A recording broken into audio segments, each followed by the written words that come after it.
Welcome, everyone, to Alaska Quarterly Review's reading series available on the Alaska Quarterly Review YouTube channel. Please feel free to watch any of our programs and to share them. Alaska Quarterly Review is committed to presenting these programs without charge and to showcase vibrant and diverse new and emerging voices and literary conversations with depth, complexity, and humanity. I am Ronald Spatz, Editor-in-Chief of Alaska Quarterly Review, and before we begin, I'd like to make a few important acknowledgments. Alaska Quarterly Review gratefully acknowledges the Anchorage Museum for hosting and providing technical support for this event, and the Center for the Narrative and Lyric Arts, Alaska Quarterly Review's 501c3 organization, which makes this event possible. I also want to make a land acknowledgement. Alaska Quarterly Review recognizes the indigenous land on which all Alaskans live. Alaska Quarterly Review is located in Anchorage, and Anchorage is Dena'ina homeland. Dena'ina is the language spoken by the traditional, present, and future caretakers of this land, and land acknowledgement opens a space with gratefulness and with respect for the contributions, innovations, and contemporary perspective of Indigenous peoples, and marks our collective movement toward decolonization and equity. And now to today's program featuring writer Mary Jones. Mary Jones is the author of the short story collection, The Goodbye Process, just released by Zibby Books. In addition to Alaska Quarterly, her stories and essays have appeared in many journals, including Electric Literature's Recommended Reading, Subtropics, EPOCH, Epiphany, Santa Monica Review, Brevity, and elsewhere. The recipient of a Summer Prose Fellowship from the University of Arizona Poetry Center, her work has been cited as a notable essay in the Best American Essays and appeared in the Best Microfiction in 2022. Mary teaches fiction writing at the UCLA Extension. Of Mary Jones's story collection, Mary Otis observed that in these exquisite and emotionally distilled stories, Jones illuminates the mysterious corners of grief and grace with poignancy and spiky humor.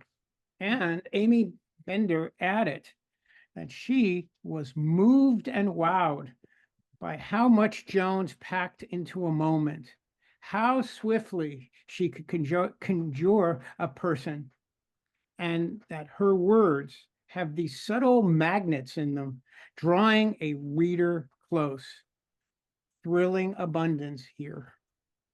It is my pleasure to welcome Mary Jones. Thank you so much, Ron, and thank you for that nice introduction. I'm so happy and honored to be here. I had Alaska Quarterly Review on my dream publication list for many years, and I still remember how exciting it was when I got an email from Ron accepting the first piece that he accepted for the publication. And I was so honored to have my work in Alaska Quarterly Review. And I'm just so thankful for that early support and thankful for everything you do for writers. I'm going to read a story from The Goodbye Process. The Goodbye Process is a short story collection where all the stories are connected by a central theme of letting go and moving on. And the story I'm going to read actually appeared in Alaska Quarterly Review a few years back. It's called On the Other Side of the Yard.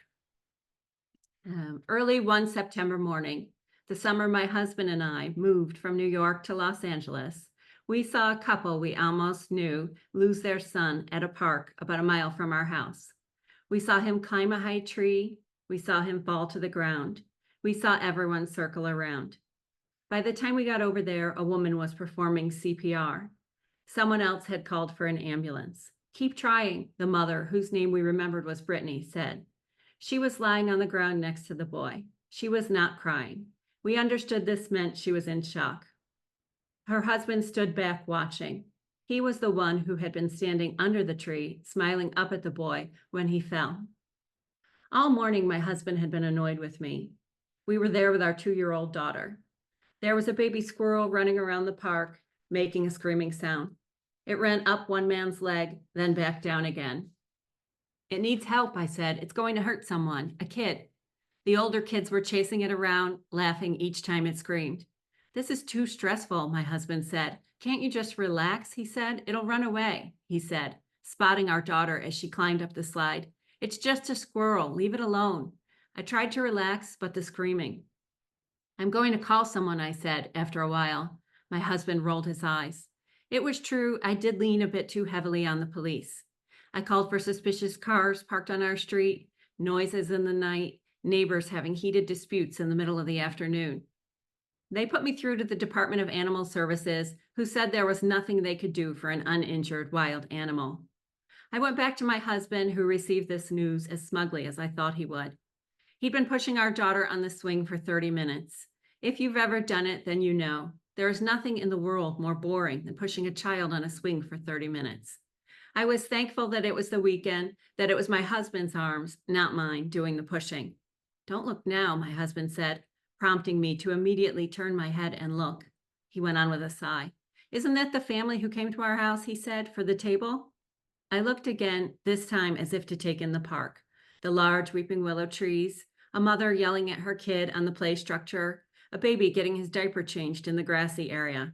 And oh, thank God someone else cared, a young father luring the baby squirrel out of a tree with some nuts in a bucket. Then yes, there was the family who came to our house a month before. Their son was fast on the stairs. At the top of the slide, he held the bar and swung. We were selling an old dining room table that we brought with us from New York. Turned legs, pine. It had belonged to my first husband's grandmother. After he died, I held on to it out of loyalty, but now I read a book on letting things go. Hold it in your hand, the book had suggested of everything, and ask yourself if it brings you joy. It was an easy enough question, but a hard thing to know. What in your life really brought you joy? The woman responded to the ad we posted on Craigslist within minutes. My husband arranged a time for them to come, and on Saturday morning, promptly at 9 o'clock, they pulled up in front of our house in an old pickup truck. The woman was about 25 with wild hair. She got out of the truck, then released a young boy who had the same wild hair from the back. I was reluctant about letting people into our house. I'd read the statistics on burglaries, how most of the time it was someone you knew, a maid, a gardener, a neighbor. But in the email, the woman was polite. She signed off, "Take good care," which felt somehow like the voice of an old friend. Behind her, a young man dragged his feet as he walked. He wore big sneakers, baggy jeans. His dark hair was covered by a baseball cap that he had tipped sideways. The hat read, "Was it? Yes. What up, bitches?" "Come on in," I said, smiling. The woman looked back at the young man. Her face was pretty. Green eyes, freckles. "This is Jack," she said. "I'm Brittany."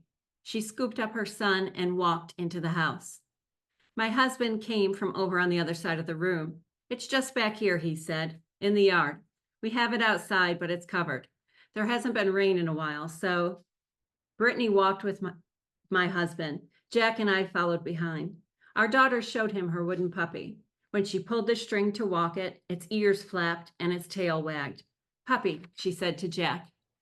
He got down to her level and smiled. "Is this your puppy?" he said. "Is this your little doggy?" He took the string and pulled the dog along. My daughter was delighted. She buried her face in my leg and laughed. "You look familiar," I heard Brittany say to my husband. This happened a lot since he was on Lost. Most people recognized him, but no one could ever quite place him. He was always cast in the weirdo in everything he did. The mad scientist, the cult leader, or for the indie he was filming now, he played the teacher who was suspected of taking the kid. For this role, he had to grow his hair long. On weekends, he wore it in a low ponytail. "You do too," I heard my husband say. Then, "Here she is, a beauty," he said, "solid pine." It was silent for a moment, then, "Belonged to my grandmother," he added. I caught his eye, surprised to hear this false history. The three of them walked around the table, sliding their fingers over the top. "Look at those turned legs," my husband said. "They don't make them like this anymore." Brittany bent down and looked at the underside of the table. "We've been looking for one like this," she said. She examined the joinery, the screws. She gave it a shake and then ran her hand over the surface again. "A little rough," she said. "Rustic," my husband said. She looked at Jack. "What do you think, babe?" she said. "Up to you," Jack said, taking in the yard. He looked at my husband and said, "I don't get involved." My husband smiled. "I hear you, buddy," he said. After a minute, Brittany said to Jack, "It'll be your table too," she said. She went to him and pulled him by the arm. "Come on," she said, "sit down. Let's see if it fits." My husband rested his hand on my back. "Let us get out of your way," he said to Brittany. "Take as long as you want." He was the only man who'd come anywhere near me after September 11. He was not afraid of it, my pain. What I didn't know before was that some people avoid people who have been through a trauma as if it's contagious. It was not contagious. If you talked to me, your husband was not going to be blown to pieces in a falling tower. For a while, there was a certain comfort in the collective grieving of the entire world, but then the entire world moved on. Through the window in the kitchen, we can see them at the table. Jack sat down at one end, Brittany at the other. Their son had found the trampoline and he was jumping over on the other side of the yard. We watched them. Brittany smiled at Jack, blushing. It seemed they were brand new to each other, like she was still nervous around him, still trying to win him in some essential way he'd not yet been won.